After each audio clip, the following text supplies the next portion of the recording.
Thanks for staying with us. On this segment, we have the Managing Director, Chief Executive Officer of the Nigerian Education Loan Fund, that's NELFUND. He will be speaking on what the agency is all about, how to be a beneficiary of the federal government education loan, the prerequisites for application, who is eligible, and what steps you need to take to be a beneficiary. Welcome to the show, sir. We have with us Mr. Akintunde Sawyer. Thank you very much indeed. It's great to be here today. So let me start from the very first question of how many people have registered, because we keep getting all sorts of data. Sometimes this is oversubscribed. We have some states that participated, others did not. You know, so what exactly, give us the data of how many have subscribed as of today, and do you have the demographics or the region, the distribution of the region that subscribed to this? Sure, it's a great question, and I can see where the confusion is coming from. The way the system works is that before you can apply for the loan, you have to register. Okay. We've had about 240,000 people who have actually registered for the scheme. Beyond registration, you can then go on to apply. On that note, we've got about 160,000 applications. Okay. Going beyond that, we've actually processed about 140,000 for payment. Okay. And we've actually paid out to 5 institutions and about 20,000 students. Okay. 20,000. Okay. And when I say paid out to 20,000 students, I mean upkeep, stipend, direct to them. To the students. Okay. Okay, yeah, because I saw something on social media about where a student said she has not been paid the money, right? And there was a reply where they said the stipend will be paid directly to your account, but then the fees has been paid to the institution. And the lady says, but I've paid my fees already. So do you pay the applicant's money directly to them or to the accounts of various institutions? And for people that applied for these loans and they've already paid their school fees, whether they borrowed it or not, like how does that work? Okay, so we're not necessarily doing a refund to those who've paid. This scheme is designed really to help people who don't have the money to be able to access education. If we get into the business of refunding money to people who have paid, then it gets very complicated. You know, you've got to start this somewhere, and we've started it at this point. And at this point, we're looking to pay fees for people who haven't had their fees paid and who need the money. Of course, we can look at some of the cases to see, you know, perhaps registration started a week ago and they had to pay to start. We can look at that in isolation. But generally, it's for people who need the funds. And the people who need the funds, we're paying directly to the institution to ensure that they have access to classes. And then, of course, to help them be able to survive on a day-to-day basis, we're giving them directly the stipend. That's the logic behind it. But we're happy to take ideas if you think there are better ways of doing this. But that's the way we think it works best. Right. Okay, so I also read in the papers some weeks back, and we were saying something about institutions not doing the proper documentation.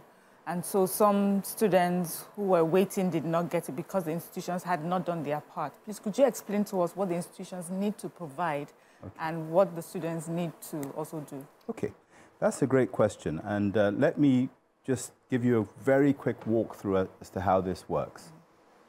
Students coming to the site, and they have to provide certain pieces of information. One is their JAM number and their date of birth. Another is their NIN. Okay. So their NIN number.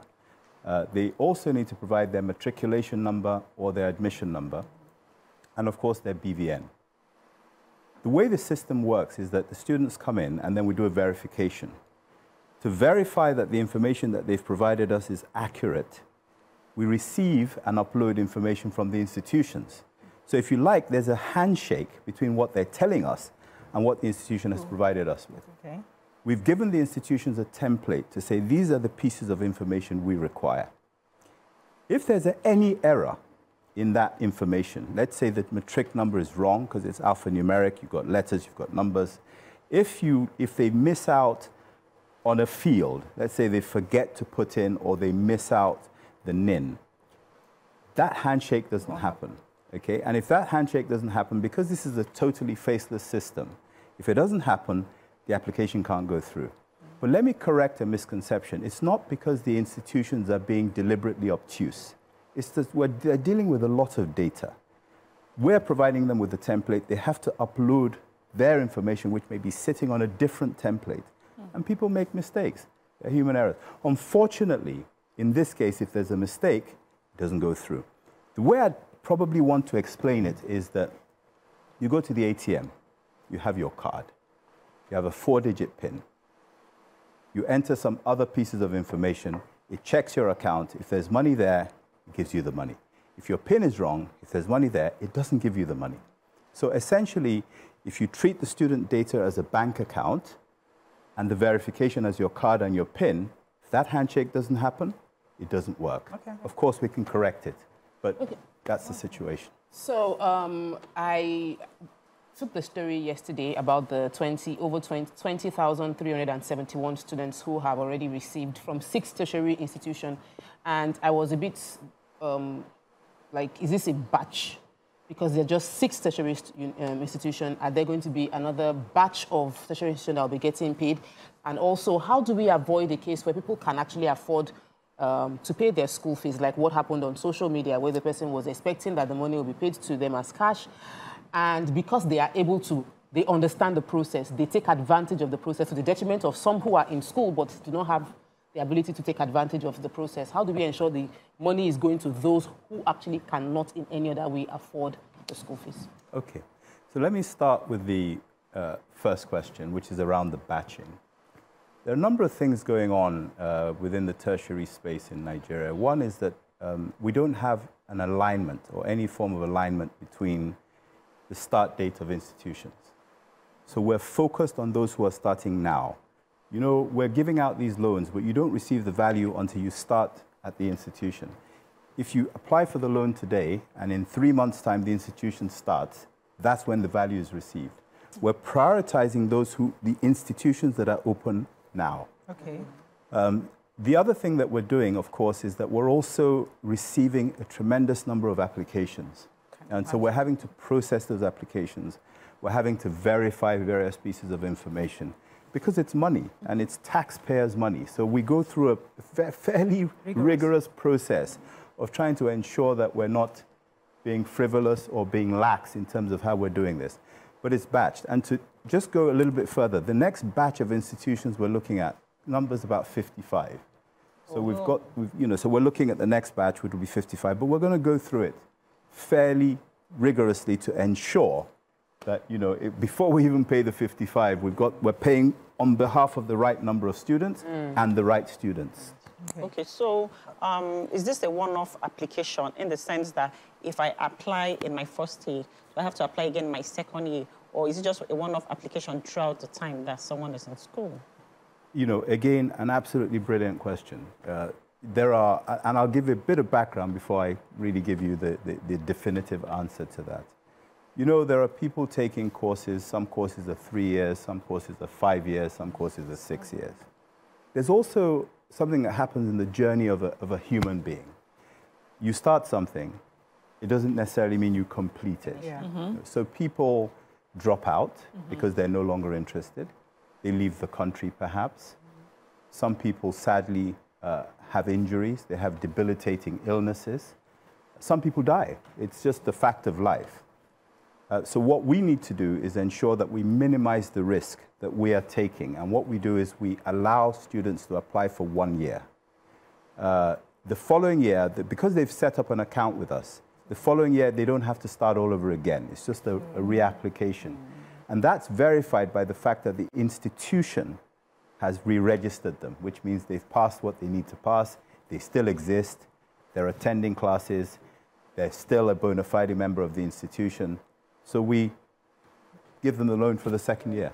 But we can't tie up, we can't tie up funds for 5 years because people will change their minds. And even if it's only 10% of the people that drop out, it's a lot of money. Let's talk about some of the regions, because we're in a multi-ethnic society, and people when you have money, people thinking, oh, is towards this side, the preference is this region. Could you give us an idea, the spread of, are you considering that before you disburse, or is just about who applies? Okay. Federal character. So ultimately, one of the requirements of the law is that this is that there's geographical spread, okay, that everybody has the opportunity, regardless of which corner of the country they're from, to actually be able to access this loan. What we can't necessarily do is go and force people to take a loan because it is a loan. But you know, today the split is fairly clear. The northern part of the country, as a matter of fact, have really made more applications. I think we've got about 75% in the northern part of the country. Now, remember also that there are a couple of other complexities going on here.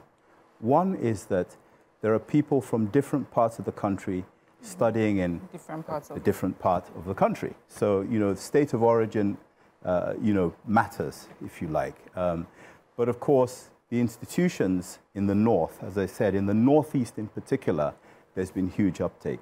The northwest follows, and then the north central. And then we've got the southwest, the south-south, and then the southeast, in that order, in terms of the level of uptake. Now, that's for a variety of reasons. We will look at steps that we can take to ensure that there's some sort of balance that's introduced into this.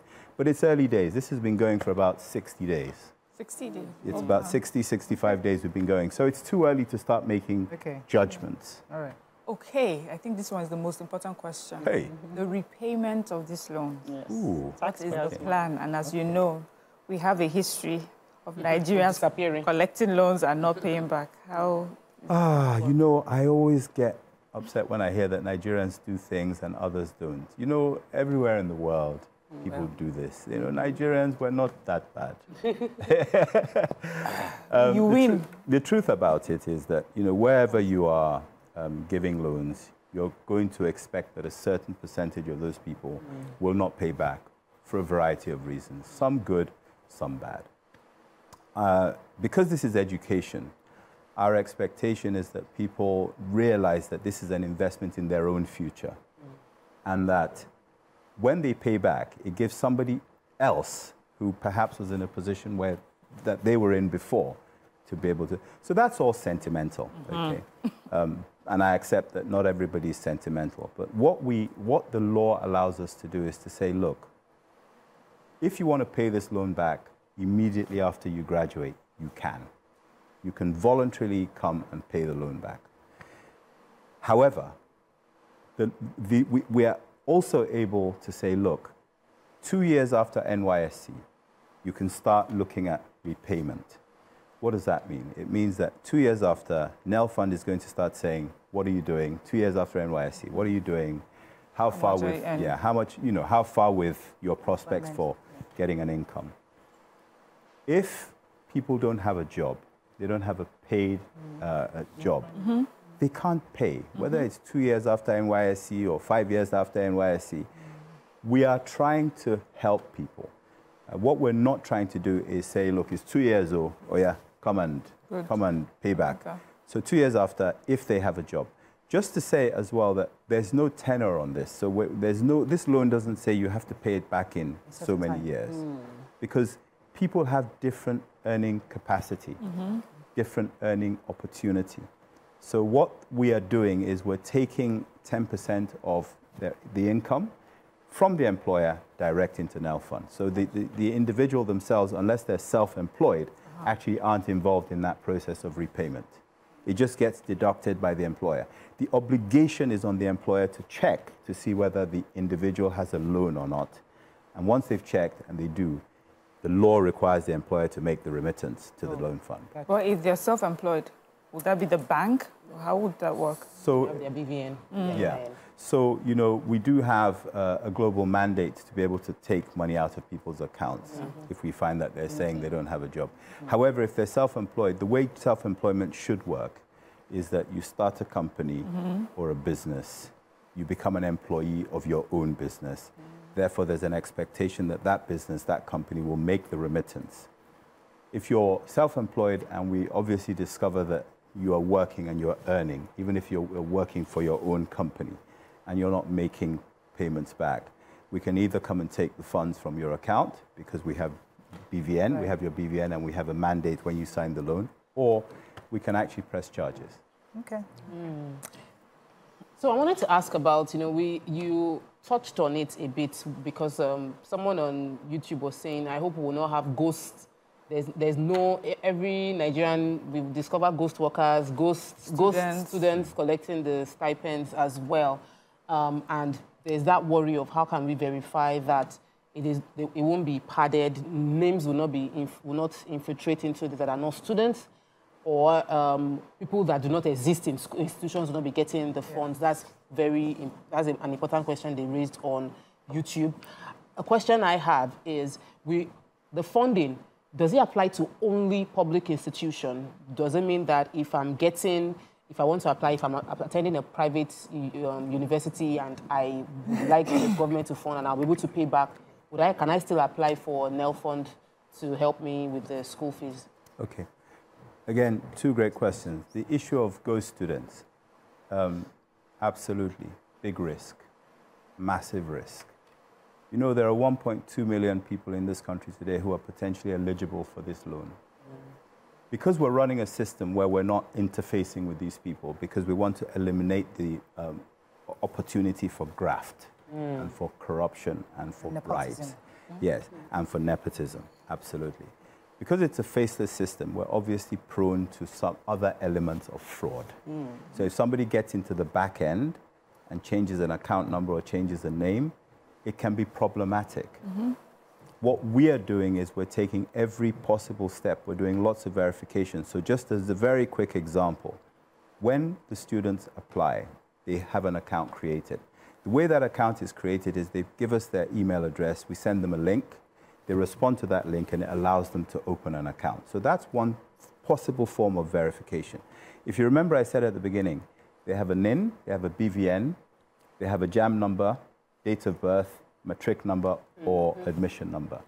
These are potentially unique identifiers of any individual. So that happens.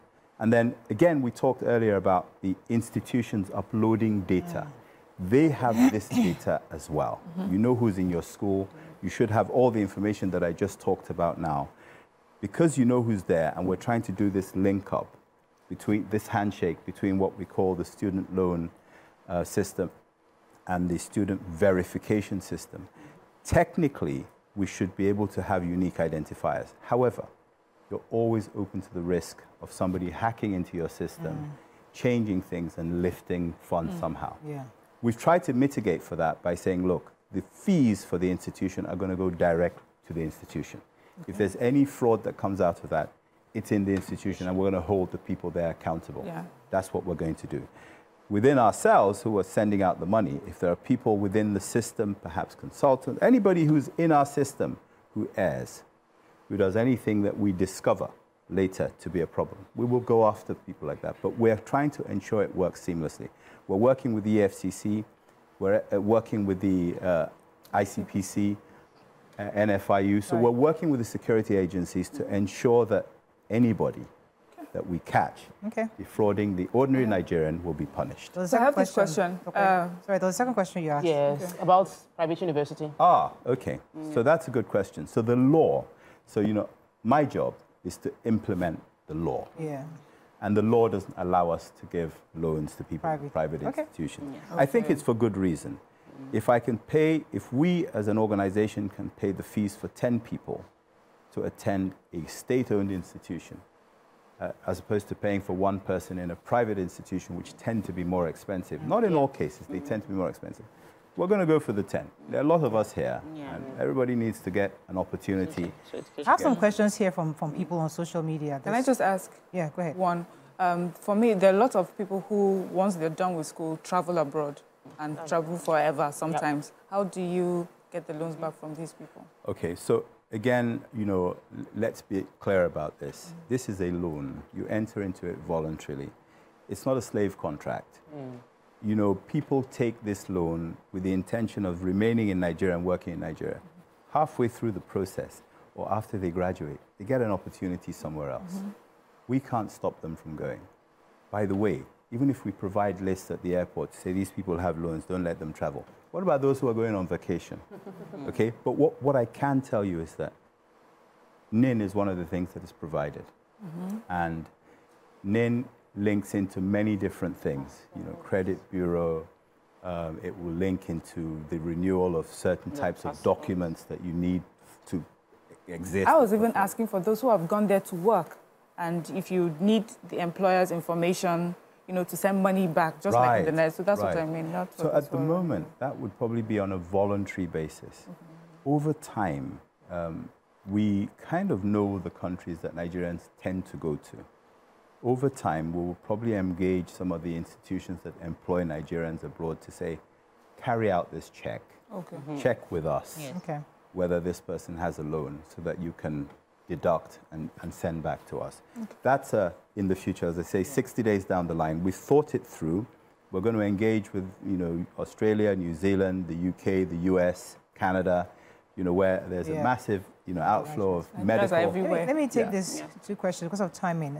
Somebody says there are students who are complaining about their institutions giving amounts higher than what the application states. Are there situations whereby the school somewhat have increased their school fees, knowing that the government is willing to pay? That's one person saying that.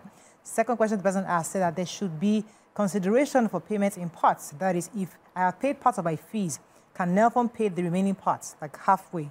So that's... So let me deal with the first question. Of course, there's a big payer in the room now, and people are going to say, this is our opportunity to make more money. Put fees up. I think it's unfair, but, you know, I don't run a tertiary institution. I don't know what their costs are. I don't know what their cost base is. What we will not do is pay unreasonable fees for, you know, for a course that last year was 48,000 and all of a sudden is now 84,000. You know, there's got to be some reasonableness in putting fees up. By the way, this scheme, even though it's supposed to help the students, it's also a way of funding the institutions. Because the students are taking a loan, they're going to need better facilities, possibly. And these funds, you know, also end up in that situation. Where it gets problematic, by the way, is that apart from the fact the loan is bigger, there are other people who are not taking the loan who the fees might be too high for. Yeah, so that's where it can get problematic. I've forgotten the second half of your question. She said that half payment, so I can pay half, I can't afford the remaining half. So, you know, one of the guiding principles of this is that we want to minimize human intervention in this. If we pay half your fees, or you've paid half your fees because you think you're going to get the other half and you don't get it, then you have to go and start begging somebody. Right? So you think you're going to get the second half, an uncle in Canada or some money you were expecting, we pay half the fees. You can't find the second half. So you're either begging us or you're begging or you're pleading with the institution. That creates opportunity for somebody to... She's saying that I have found a way to pay half. Now I found that the government can actually help me with my school fees. Now let me apply for the balance. Is that possible? You've already paid half of it. No, because you flipped it the other way around. We have to keep it simple. Because once you come and say you want half of it paid, we're going to say, you know what, take the half you've paid back, we'll pay the full fees. And then if you want to take that half and pay it to us immediately, we'll happily accept it into the loan account. But we can't get into this one has paid 10%, this one has paid 15%, this one has paid... We can't get into that. It just leaves room for problems. And I like the fact you said, so they can now pay, they can pay back immediately, pay back into their loan accounts if they have the half, and then the government pays the full. So that means they're still instead of spending that money, they're still utilizing it towards... So that makes sense. We're going to a very short break. When we come back, we'll take a few more comments from social media. Stay with us. We'll be right back. Thanks for staying with us. We still have our guest with us, Mr. Akintunde Sawyer. There's a question here. It says that kindly help me ask your guest the role of credit bureau services as part of their risk management for the loan processes. Okay, so it's a good question. Currently, we're running very little by way of credit checks. Okay, the law does require us to ensure that people who have perhaps been rusticated, who have committed crimes, who've been convicted of felonies in Nigeria or elsewhere are prevented from being able to get this loan. I think one of the things that you will find is that this is a mass loan scheme. So we're actually going to be the people who others will be coming to in the future to say, can we credit check this individual? There's very little today that allows us to be able to say, this 18-year-old, what's their credit history? They generally don't have a credit history at 18. So we need to sort of be realistic about where we are. If you have the managing director of the NELFUND in 10 years' time back here, which won't be me, they'll be able to give you, Yes, better answers to that. But today, we're very much trying to build a credit system. Just 60 days in. So another scenario, this morning I'd taken a report, JAM was calling out some tertiary institutions that were allowing students to come in, get admissions without following due process, and also for helping students falsify documentation so that they could go for NYSC. So for me, I'm thinking these are the sort of institutions you will be dealing with. What are the steps or what is it that you've put in place to protect NELFUND and the loans from unscrupulous institutions like these? Okay, so, I think it's unscrupulous individuals within institutions. So, I think, like in every institution, you have unscrupulous people. No Nigerian institution is exempt from that. But to answer your question, we're going to be holding the vice chancellors, the rectors, the provosts, who confirm to us that the students that have applied for the loan are indeed bona fide students of their institution. They will sign off on that.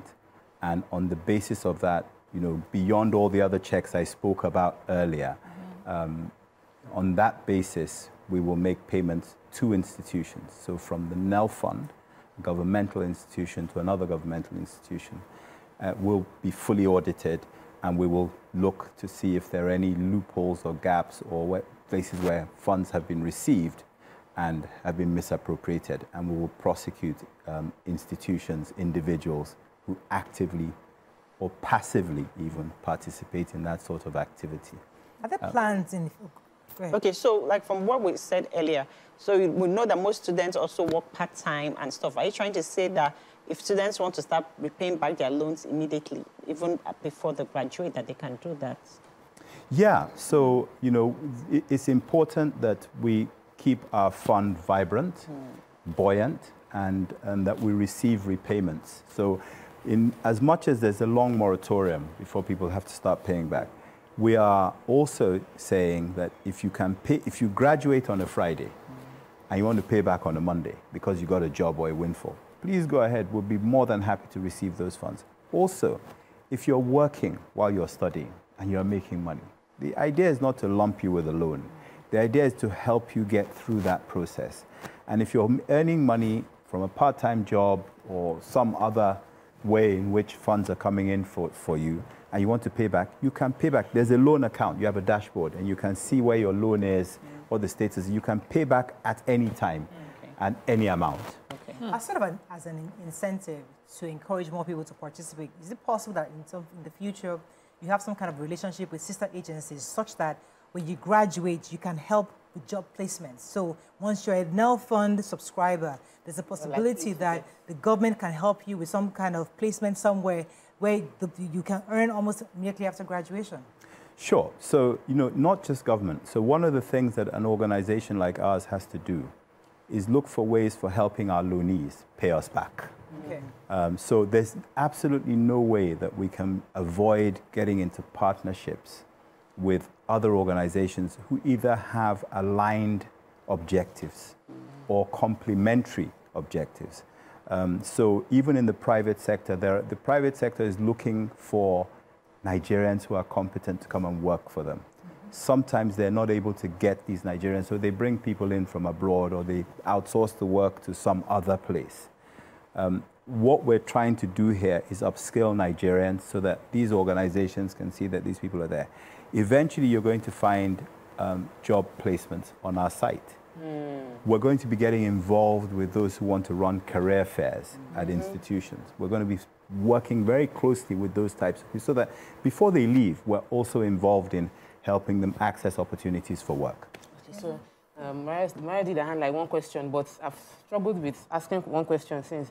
One, I want to ask if somebody said to me a question that can students who are trying to get admission in September apply for this?